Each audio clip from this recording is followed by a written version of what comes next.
कि मिथिला में दामाद का कितना स्वागत होता है। सर, हम ये भी देखे हैं और सामने से इस हालात को गुजरते हुए भी देखा है कि दामाद का स्वागत होता है, लेकिन स्वागत की शुरुआत कहीं न कहीं उनके शादी के आरंभिक चरण से ही हो जाती है। उसी कड़ी में ऐसे आप लोग सभी जानते होंगे, फिर भी मैं बता देना चाहता हूँ, जहाँ तक संगीत की बात है तो कम से कम गाना की मुखरा जरूर सुनाऊंगा। बहरहाल मैं उस कहानी की ओर चलता हूँ। एक युवक का शादी निर्धारित होता है। ये मिथिलांचल की बात है और यहाँ आज भी होता है, धीरे धीरे हटते जा रहा है। अब ज़्यादा तो लव मैरिज ज़्यादा होता है, अरेंज मैरिज कम होता है। तो खैर उसकी नौबत धीरे धीरे कम होती जा रही है। बाराती पहुंच जाती है शादी का संपन्न करने के लिए, और सबके पास अपना अपना अपेक्षा रहता है। बाराती का अपेक्षा रहता है कि मेरा मान सम्मान स्वागत खूब अच्छा से हो। लड़का के पिता का अपेक्षा रहता है कि थोड़ा दहेज भी ज्यादा मिले, और जो वर पक्ष होता है उसका यह अपेक्षा रहता है जो जीवन संगिनी हमें मिले वह बहुत अच्छी मिले। ऐसा अपेक्षा रहता है। सबके पास कुछ न कुछ अपेक्षा भी रहता है, होना भी चाहिए।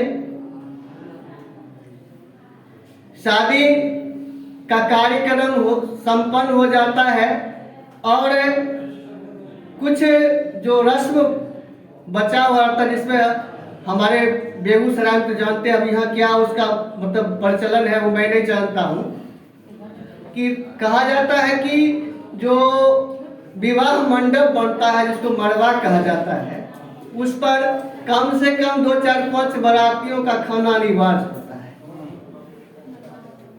और उसी कड़ी में, उसी कार्यक्रम में लड़का भी शिरकत कर किए हुए रहते, क्योंकि नायक तो शादी का नायक तो ही होते हैं ना। जब बैठ जाते हैं मंडप पर खाना खाने के लिए, सबके पास जो भोजन का जो रेसिपी था उसको परोस दिया गया। लड़का को भी मिला। कहा जाता है लड़का रूस रहता है, बेचारा मौन धारण कर लिया। मौन धारण कर लिया और जो बारातीगण थे वो खाने के इंतजार में मक्खियां भिनभिना रहे थे। बेचारा हाथ झेल झेल कर उसको हटा रहे थे, इंतजार में कि जल्दी उसका हरी झंडी मिले। उस स्टेशन मास्टर रूपी लड़का के द्वारा हरी झंडी मिले और हम लोग खाना को खाएं, आगा बढ़ाएं कार्यक्रम। लेकिन इंतजार हो रही है तो जो लड़की यानी के पिता है वो समझ जाते हैं कि लड़का लगता है रूस रहा है, उनको कुछ चाहिए। कहता अच्छा दामाद जी को लगता है ये हम नहीं दिए हैं तो चलो भाई इसको हम ये दे देते हैं। फिर अगला आता है, फिर भी बेचारे नहीं खा रहे होते हैं। फिर अगला रिश्तेदार आते हैं, जो करीबी रिश्तेदार होते हैं, बोलिए ना भाई क्या चीज का कमी है, कुछ नहीं बोलता है। फिर नहीं बोलने पर है सो विभिन्न तरह का रिश्तेदार आते हैं।